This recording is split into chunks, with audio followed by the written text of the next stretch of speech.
Alright, welcome. We are going to try and go over the oscilloscope settings for a 40 series. This is the same 1341 that I've been working on. More often than not, you're going to come across the 1342Q or the 1343MD. 1344Q is the one that has component video. I imagine the other two nicer ones, the 42 and the 43, could also have component video, but I'm not sure what you'd have to steal from a 44 to make that happen, or what you'd have to modify, you know. But I'm working on this one specifically because it has P22 phosphors in the tube. All the other ones have SMPTE or SMPTC phosphors, which are essentially the exact same color primaries as Rec 601. So if you want a nice, affordable, professional SMPTE Rec 601 monitor, a 42Q is a great choice. And you could, calibrate that to D65 and it would look wonderful. I'm on the hunt for other information. The P22 phosphors that Sony uses are seemingly designed specifically for 9300 degree Kelvin white point, or I will probably say D93 because it's less work. Whether or not that's a real thing or not, whether or not you can consider 9300K part of the Illuminate D family, I don't know. There's probably smarter people than me that might have an opinion on that. But as a layman's short term or a shorthand, if I say D93, it's because I'm in a hurry. We'll say that. Interestingly enough, there's a very complicated adjustment that you're supposed to do first, which is hilariously the last thing on the last page. It involves short-circuiting different things and having resistors in place and stuff like that. And I don't think I've ever done it before. I should do it at some point. It's the color synchronization adjustment. I would trust that it was done right in the factory and never had to have been changed. Though, because I find most of the other things to be wrong, I don't necessarily trust it, but we'll see what the results are without doing it. So for now, we'll trust that it's right. If I have to go back and do this later, if I can find all the different pieces that I need to do to pull it off, then I'll do a separate video for that. But for now, we're going to start with the ACC adjustment. ACC adjustment. Woo. See, that's the thing about manual focus. Just give you a little quick preview there. Receive a color bar signal. It says EIA color bar. That basically means the full vertical bars, not the SMPTE bars that have the YIQ information and the pedestal and all that extra good, cool stuff that you use blue only mode for. Just straight up bars, right? Because all we really care about right now, what we're measuring, is the amplitude of the color burst at a certain point in the signal to make sure that the color, assuming your signal is good. Today, we're actually using, I was going back and forth between the Kenwood and my Sony BDP, what is that? S380 Blu-ray player. Let's get that back on. You'll be able to see on the oscilloscope. Of course, the stupid Blu-ray player just turned itself off because it can't stand to be idle for 5 minutes. It's ridiculous. Right now we're looking at the Kenwood. It's nice, clean signal. We're actually tapped into the test point right next to the ACC adjustment, TP43. I'm trying to understand what the heck that's for, since it's not mentioned anywhere in the manual. At this point, though, the color burst is measuring 400 millivolts. The point at which we're supposed to be measuring the signal. See, I just switched channels from the Kenwood to the Blu-ray player. You still see the color burst because the color burst doesn't change. Presuming your signal is sound, your color burst is the right amplitude. It doesn't matter what else is going on, that thing never changes because everything else is in relation to that constant, in a sense. But we'll turn the Blu-ray back on. I'm using, in the Blu-ray player, the Spears & Munsell Blu-ray, like 2nd edition set. It has a Blu-ray disc and a DVD disc. It's very handy. I would say if you can't get your hands on a really nice pattern generator like one of these, or like there's a leader back there that I use that I also like. Texio, I think, is the same company as Kenwood on some level. So the Texio 971 there's you see that more in Japan, I suppose, but the Kenwood is the exported version. But I've never seen a Kenwood 971, and I've never seen a Texio 961, so figure that out. I don't know. But on the Blu-ray, we are going to go to video processing. That's not right. Video measurements. Video measurements, general, 75% color bars. If it'll let me. Alright, there's color bars. Now, you can tell the waveform's a little bit different because it's the SMPTE style color bars. But you can still see the color burst signal. Despite that, we can twist this a little bit. Whoop. See if we can get that to... That's good enough. You can still see color burst hasn't changed. It's still basically 400 millivolts at this test point. You could make the argument that it's simply easier to scope the test point and set it to 400 millivolts. But we're still going to do the correct thing according to the manual, which is connect to C313. It's a little tiny chip capacitor of some kind. And we have to grab the leg that's on the side of IC302. The other leg heads towards some connector. I'm not sure where it goes, but you just gotta make sure you grab the right place. So we're gonna unhook from here. 313 is not very far away.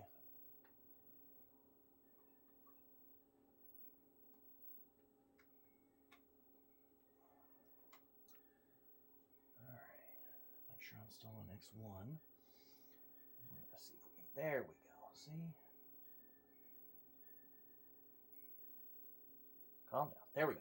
Now, see, it's a lot smaller, but we are going to increase our visibility on this. Right now, we're at 200 millivolts per division, so each one of these little boxes on the screen is 200 millivolts up and down. So we're just going to basically zoom in. Turn down your volts per division, things get bigger. And if you'll notice, I think you can barely see it, but up here, it's telling me what the voltage is between these little lines. Let me turn this off for a second. So, what the hell? Let's just ground that out. So, I have these lines on the screen. They are markers. I can just move them around. The value changes. It tells me how much that voltage is between those two lines. So when I have a signal on, then I can see that between those two lines, like this hump, it's a little bit smaller, so it's a little bit less than 200 millivolts. Each square is 100, and those lines are marking off two blocks. So we're going to turn this down one more time, because what we want to measure is the color burst. Now, there we go. color burst is right here. This is basically just the chroma signal. So if you think about composite video and SVideo and the difference between those two, composite video has everything except for audio. If the most compressed signal that you can get is RF or radio frequency, it has video and audio all crammed together in a single wire, which is why it's so noisy, because everything's interfering with each other. But you break that apart, take the audio away, you have composite video, and that's a composite of luma and chroma and sync. And right now we're just looking at chroma. So if you had an SVideo cable, which separates luma and chroma, luma means brightness, chroma means color. If you had color bars coming out of an SVideo cable and you just tapped the chroma pin, this is what it would look like. It's the same thing. But we're measuring it at a very specific point. The manual says to adjust ACC until the color burst is 100 millivolts, plus or minus 5. So you got to be sure it's pretty close. You can see it, I think. It's pretty clear on the video. I'm pretty happy about that. So right now, I think the best thing I can do is just walk through the sort of the logic of everything. But we'll make the adjustment a little bit so you can see that it gets bigger and smaller. I just want that to be... We may zoom in one more time. Or we can actually increase time, right? Decrease time, everything gets shorter. Increase time, everything gets bigger. But I can still see the color burst here. And we want to make sure that where tops and bottoms are touching my little lines, and we want to be pretty happy about where that's at. That's a little too much. That's pretty good. I feel pretty good about that. So we're going to cross our fingers and hope that's okay. I think we're in pretty good shape. Now, that's just a little, the ACC adjustment's just a little dial there inside the monitor. The service manual does have a good map of where all the adjustments and test points are. So you can reference that if you ever endeavor to do this. But now we have to move on to the next set of adjustments. I need a patch ground, I guess. I had been having a problem making this measurement in particular. I was actually reaching out to some people for help, and eventually I figured it out on my own that I was putting the ground of the oscilloscope probe in the wrong place, and it was too much noise, and it was screwing up the signal. Made it impossible to take this measurement and make the adjustment. So we don't want to do that again. Let's see if we can unground that. Yeah, when I unground it, you see it gets a little fuzzy. I don't know if you can tell, but I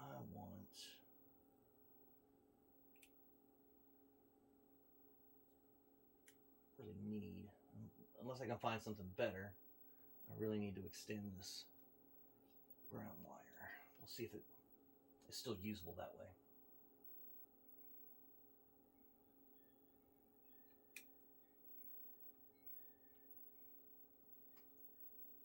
Yeah, that cleans right back up, so that's fine. I don't feel too bad about that. I have a little junk here. You'll have to forgive the mess. I am not in a position to make videos in a clean room, unfortunately. We're just sort of, what'd you say, living like savages today. It's okay. It's no problem. All right, so we have to move on to the BY and RY demodulator level adjustment. So this monitor, and a lot of monitors actually, will take the composite video and the chroma and luma get filtered away from each other, so you have a separate signal, but this monitor goes a step further and turns the composite video into essentially component video to be handled as it's being processed through the monitor. So, which is why I'm convinced that you could probably modify any 40 series to accept component video if you had the right tools in place. Or say you had a dead 44Q, there's probably a few bits and bobs that you could steal from that thing to enable component video on any other 40 series. Now, there's probably some switching on the input board. You may have to steal the input board assembly and some other things to make that work. So I'm not sure how complicated it would actually be to do it sort of without parts from a 44Q. But in principle, it's the same monitor, so the capability's there. But a lot of the professional monitors have basically, they call it Y, R minus Y, B minus Y. That's component video extracted from composite video, which is different from Y PBPR, which is the analog conversion of Y CBCR, which is digital component video.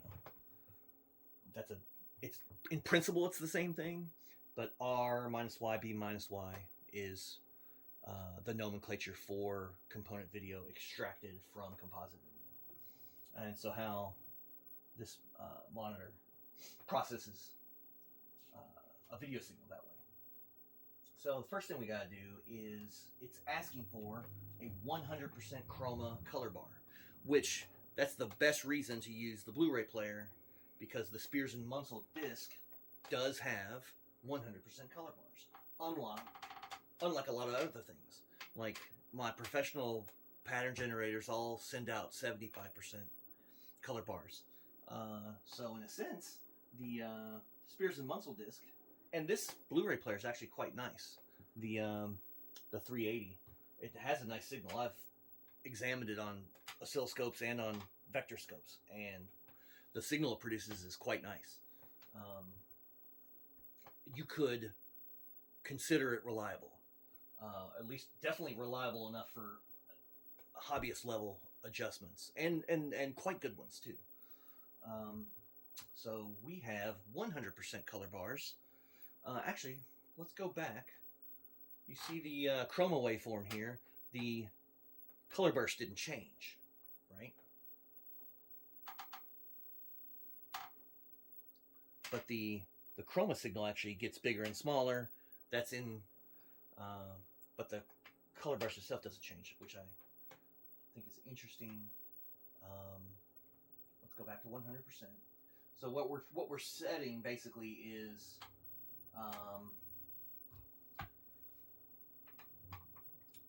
a certain amplitude for handling chroma signals, the ceiling of it, like the maximum sort of, if you have a signal that's hotter than this, I imagine on some level this demodulator adjustment would tame hot signals down to an acceptable level if that was the case. So we are going to go over these little test points. They're way in the corner. I know it's hard to see the monitor itself. I've got the power supply winged out of the way. I have the main board pulled out a considerable distance without having to unplug anything. It's good enough to reach. I would not try to do this on this monitor if everything's mostly closed up. You're just not going to reach it. The power supply is going to be in the way. The 42 and 43 signal processing board, this daughter board here, it's way bigger because this only does NTSC. It's much smaller. It's much simpler. But the little test points are way back here in the corner. You're not going to reach them safely with everything closed up. You've got to open it up like this to reach them. So we are going to, I think, we're doing B first.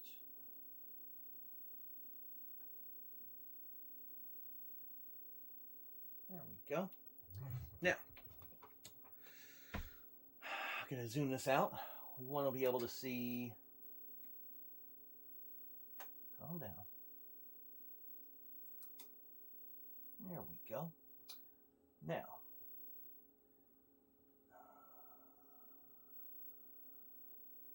calm down. There you go. You want to make sure this is 1 volt. So the dotted lines for my cursors are set 1 volt apart. And we want to make sure that this signal, point to point, from the lowest point down here to the highest point up here on this waveform, because if you zoom out on the time scale, you can see it's just a repeating pattern. Top to bottom, that has to be 1 volt. So we got to make that smaller. Now that I have the chroma set properly, getting this, we're going to go down the chain. I had it set for a certain amount, and but I was having trouble. I was struggling with the ACC. And now that I got that straightened out, every single adjustment downstream of that we have to redo. Now they're close, right, to some degree. Everything's not completely out of whack. There are 2 test points sticking up in the corner. That's what you're grabbing onto with the oscilloscope probe lead. There are 2 yellow dials right next to them, and those are your adjustments. They're kind of opposite of each other. So I have the oscilloscope probe on the test point to the left, but the adjustment for it is the dial on the right. It's a little counterintuitive, but that's okay. We're just going to adjust this. I want to make sure this position is set so that this flat line here, that's kind of ground. Oops, wrong position. We want that kind of in the 0 position here, right in the middle. So I'm like 2.5 squares up, 2.5 squares down. For 5 squares total, that's at 200, so that's 1,000 or 1 volt. So we're just gonna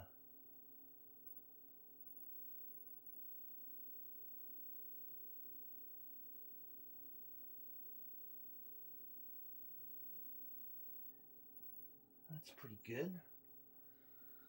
Yeah, 1 volt point to point. That looks pretty nice. Okay, so feel good about that. Just as I don't know if you can see it, it's kind of hard to tell, but I'm at 200 millivolts per division, 10 microseconds, not milliseconds. That's way over here.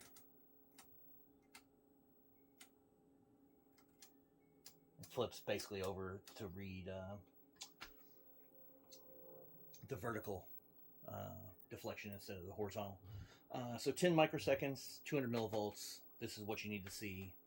Hopefully your scope has cursors. If it doesn't, you'll have to just make sure you're lining it up right. But this is good. We feel good about this. So I'm going to move my probe here to the other test point. Woo! A little wild.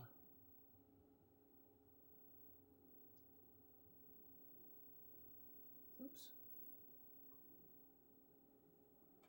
Alright, so definitely a little hot. So we are going to back this guy up a little bit.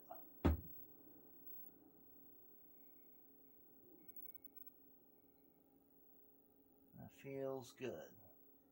So that's the R minus Y. The first one was B minus Y. All right. So those 2 are done. ACC is done. The next one is the matrix adjustment. Now those are even more hilariously dangerous. They're, well, not really dangerous. They're not going to die. But the adjustments are way under here, underneath the deflection yoke, which further reinforces the idea that you really have to have this thing pulled out in order to make this adjustment successful. Don't forget ceramic screwdrivers. They're still very important to stay out of trouble. Especially you're watching the oscilloscope screen and you have something in here and you're making an adjustment, you can make mistakes, you can slip. What are you going to do? That with a metal screwdriver, and you end up short-circuiting something and blowing a IC? It's not worth it. These are ceramic, they're completely non-conductive. They're like $10 on Amazon or eBay. Just buy some. Some of them are going to be useless because they're Phillips, but a bunch of them are just flathead. They work really well on these little adjustment trim pots. So they're worth their weight in gold as far as not messing up your monitors. So that's good. Now, the matrix adjustment has to be measured from the neck board.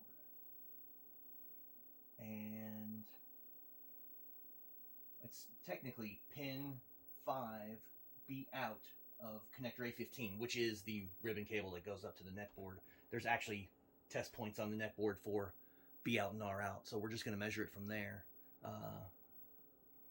There's not really any other safe way to measure it, so that's what we're going to do. So we're going to do B. So we have to move this out of the way. I've done this to myself, haven't I? Oh, let's move this whole thing. I have the power supply ground. Or, well, you know, it's grounded in multiple places, that's fine, but these little jobbies from the power supply, still grounded where they're supposed to be grounded, essentially. Don't want anything wild running around. I'm sure if someone has an opinion on the safety of that, they can yell at me in the comments. It still counts as an engagement. TP47 is blue out. So let's grab that.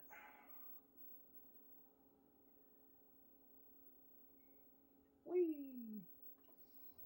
All right. I have to switch to 75% color bars. Don't forget, because it does make a difference. It asks for 100% on the first two and 75% on the second two. Don't screw it up. You'll end up with weird results.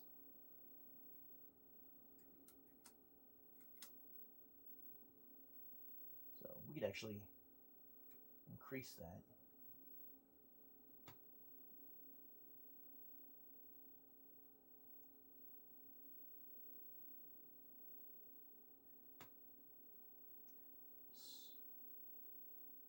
There we go. Now you can see the whole blue waveform there. It's actually supposed to be 4, things, and they're all supposed to be the same height, and they're all supposed to be kind of straightened out. So the fact that it's not is very telling on the current condition of the adjustment, especially after changing ACC to the correct value, that those downstream effects continue, basically. I want to zoom in a little bit more, though. Actually, if you zoom out more, you can see the, negative sync pulse there, along with the signal. That's fine. We don't really care about that. We're going to zoom in enough to exaggerate the differences.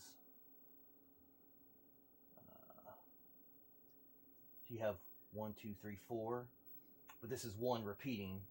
We want 1 and 4 to be the same height. So I am going to sort of put the middle of this guy right here on the dotted line.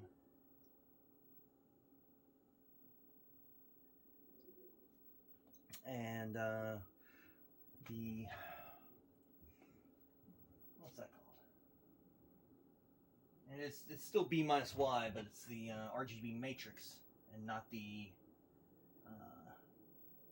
it's sort of before and after the processing, because no matter what kind of CRT you have, what kind of signal you start with, eventually, when it gets to the neck board, it's RGB. Now, to the degree that you get there without distortions, your picture quality improves. That's really the advantage to RGB signals in general, is that you bypass everything else. You pretty much go straight to white balance. And then once your white balance has done its work, it goes straight to the amplifiers on the neck board, it goes out of the tube.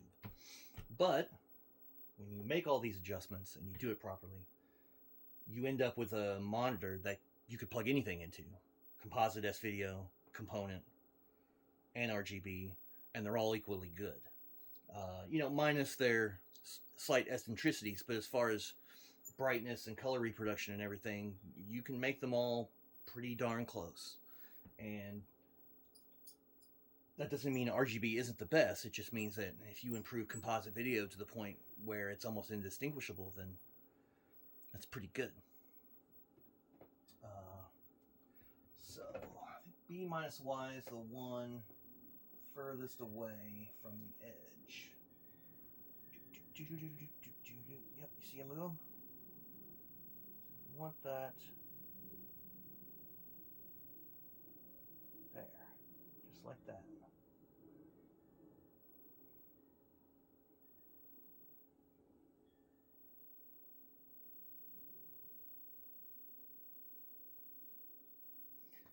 That feels good. Now, we actually have to bounce back, basically sort of skipping ahead. There's a sub hue, this guy here on the NTSC decoder board. Basically, later on, when there's a whole subsection for adjusting this board. Obviously, on a 42 or a 43, that's way more complicated because it can do NTSC 358, NTSC 443, PAL, and CCAM. So that's why it's its whole section, its own section. But this is NTSC only. It's basically it tells you to set everything up the exact same way, and then you adjust sub hue. And what sub hue does is change these guys in the middle. These are cyan and magenta, basically. So you want them to be equal.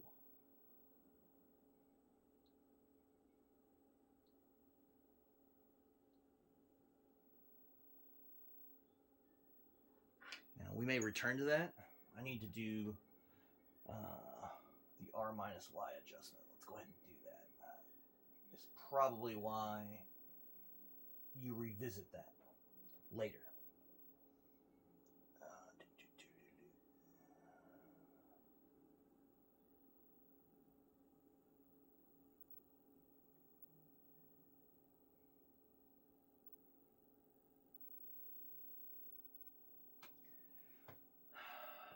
For that, it basically just wants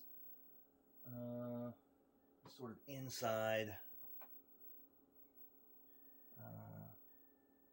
Like if you look, you have hump 1, hump 2, 3, and 4. They're in a different arrangement than blue, obviously, because it's red. It's a different thing. But you want this guy here, that's sort of the lowest one, and this guy over here to be as close as possible. I think it says within 0.2 volts point to point. So really, it's like it needs to be as close to the same as possible. So let's do this R minus Y.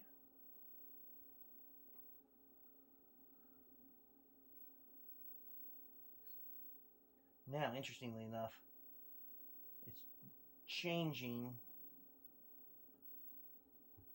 but not in the way I expected, or that I remember. It's still pretty good, though. We got there. This is just, you know,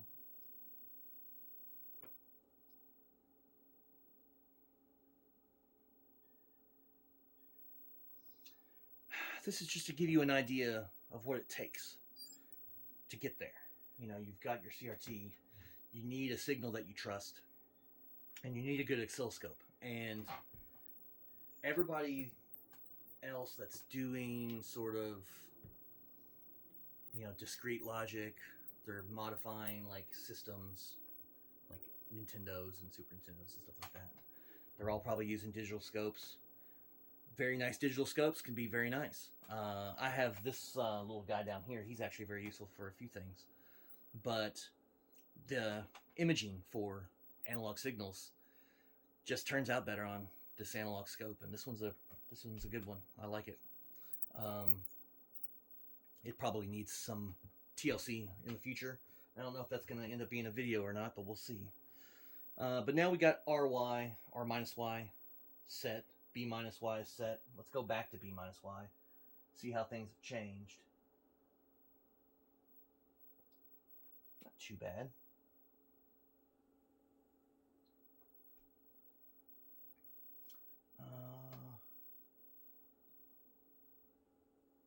Change that sub hue again.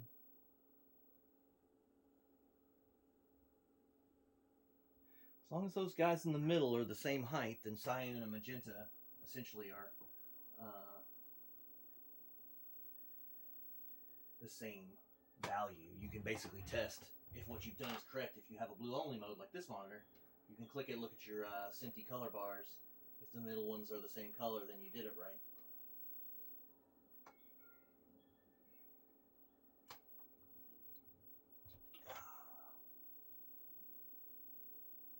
It's a little bit of a, just a little bit of a thing. I want to see.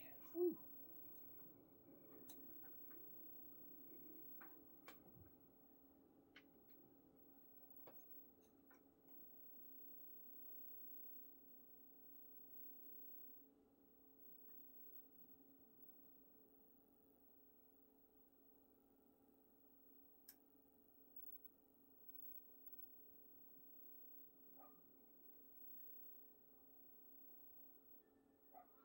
That looks good.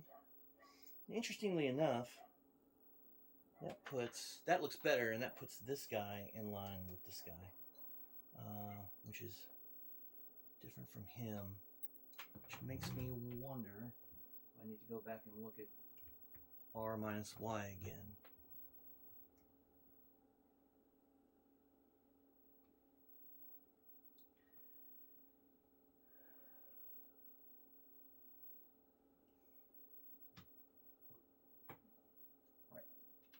Don't forget to turn off blue only mode. Yes, thank you, Blu-ray player. Very exciting.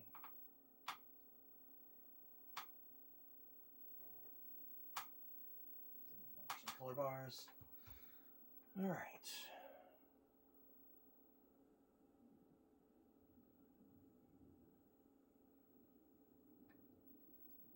Do R minus Y again.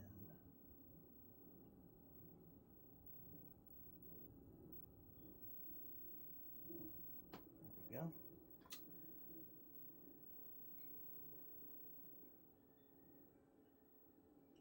Let me,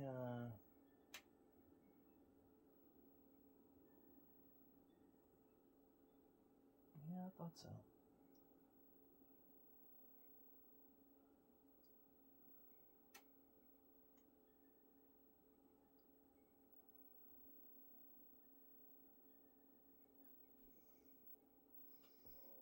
Make sure I do this right.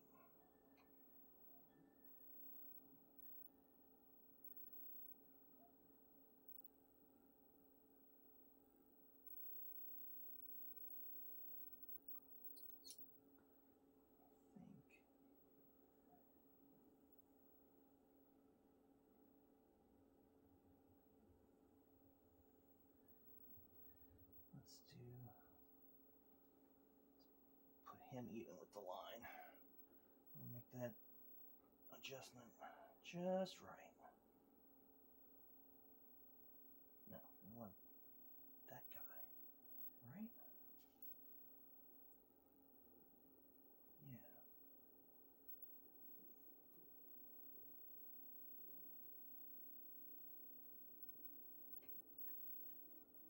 Now I'll be curious to see if blue changed.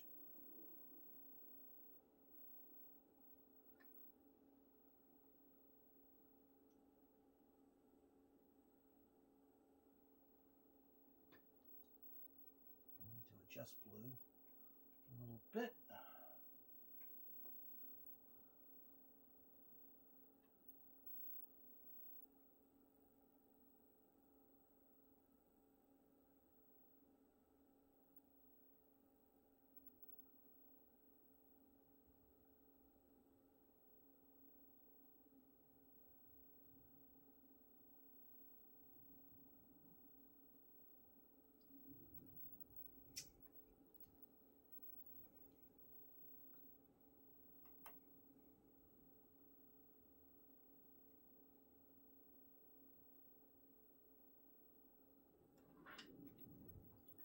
visual inspection on blue only there. That looks pretty good. That looks pretty good.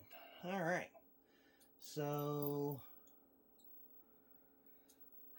that should be enough.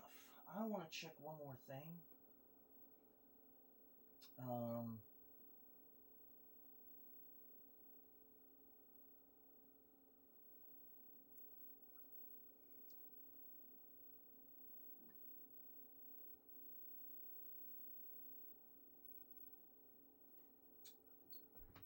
This one's a little bit more of an expert. It actually requires another tool. It's these guys. They're like radio alignment tools, because the little trim pots are designed to not be, you know, something that you can change on accident, right? You really got to dig into it and do it on purpose. And what we're aiming for, if I can find it, that's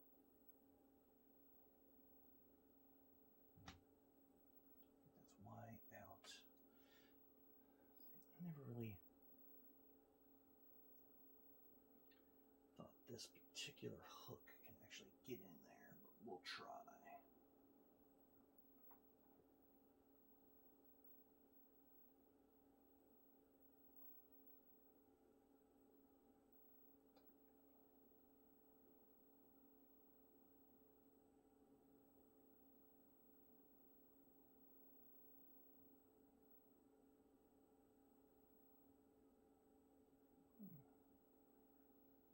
That's not bad. All right, what we're looking for is chroma leakage. So you have the steps here, right? Each one of these steps is part of the grayscale in a sense. And when you separate chroma and luma from the original composite signal, a big problem is when some of the chroma signal leaks through on the luma side. And so there's an adjustment on this little guy here for minimizing, you know, it's part of the filter. You may have heard of comb filters or notch filters. That's their job, is to filter out residual chroma from the luma signal. And we want to minimize that as much as possible. I just want to check, because I did take a crack at it before.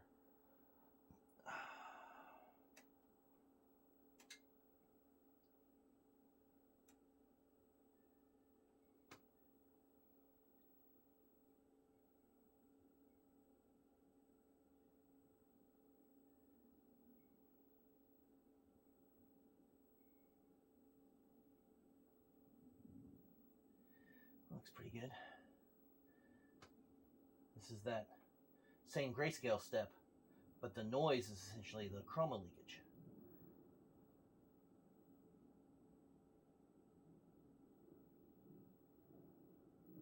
And it's actually, it's not bad, because you want this to be less than 35 millivolts. Yep, 35 millivolts residual chroma. So I actually did a pretty good job of minimizing that. I don't want to fool with it too much. And like I said, it's kind of an advanced adjustment. Like, you have to buy a separate set of these little alignment tools. And you have to be careful not to break the little tiny nibs on them that actually slots in here. There's actually two, interesting enough, there's two little adjustments here. One you have to use this guy for. I might be able to show you. I can get it to catch.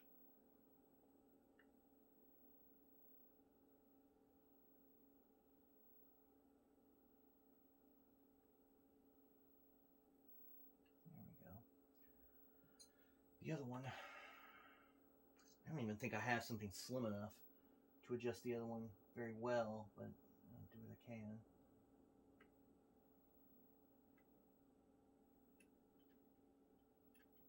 That's too big. I don't remember what I did to do this, honestly. Might have been the same jobby. Either way, it's pretty good. I wouldn't mess with it unless you have a lot of like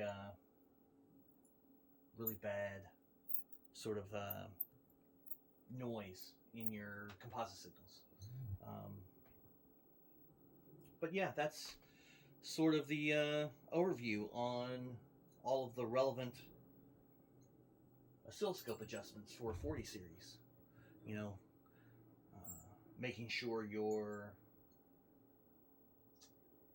color burst is at the right amplitude for the demodulation circuit, making sure all that stuff is just sort of leveled out and nice and clean, and it makes all the difference in the world for all of your signals that aren't RGB. Though getting the RGB matrix sort of leveled out, I think probably still has a hand to play in the quality of your RGB input, or at least the amplitude of it. So getting this all super correct, as good as you can, I think probably still helps, even with RGB. But that's probably more on a brightness level than like a hue or, you know, sort of color intensity level. But it's practically mandatory for everything else. If you care about composite video and SVideo for your inputs, it's definitely worth the effort.